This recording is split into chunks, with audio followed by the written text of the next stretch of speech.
It took me a little longer than I expected, but I finally finished Pokemon Legends ZA, and I have mixed feelings. I really wanted to like this game as much as I like Legends Arceus, but it just doesn't have that same sauce that Arceus did. I'm not here to complain about Window Gate or the lack of building interiors.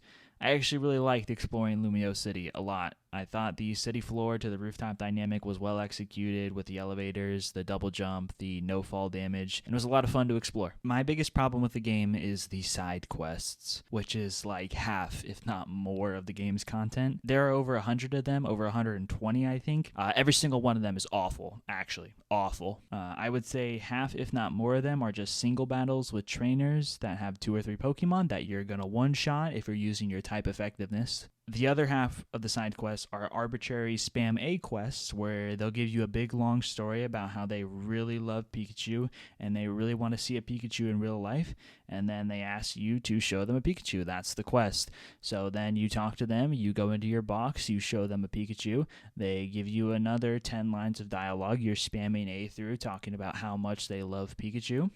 And then the quest ends. They give you a Thunderstone and some XP, and they send you on your way to do the next one. Or if you're lucky, you'll get a quest, and at the end of your spam A journey, they'll give you a held item, like a choice scarf or a Never Melt Ice. And that's an item you're never going to use because the whole gimmick of this game is Mega Evolution, so your Pokemon are holding Mega Stones, which means they can't hold a Never Melt Ice or a Quick Claw or something like that.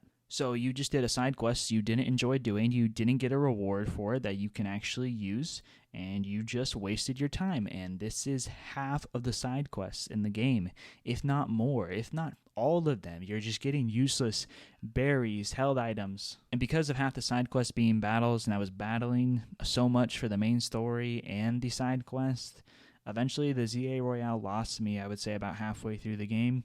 And then I just went into autopilot gameplay where I was just spamming A. I wasn't reading any dialogue or paying attention to the characters because I didn't care anymore. I wasn't having fun. The side quests were giving me nothing for quests that weren't interesting. And then I was just back to battling for the main story. I just checked out. Another thing is the wild zones. I'm kind of mixed on them. I know a lot of people are negative on them. I don't think they're terrible, but they do feel empty sometimes. You'll be lucky to see 10 Pokemon at once, which feels like a design choice, so you're not getting chased by a herd of Pokemon or bumping into a bunch of them and you can't walk anywhere.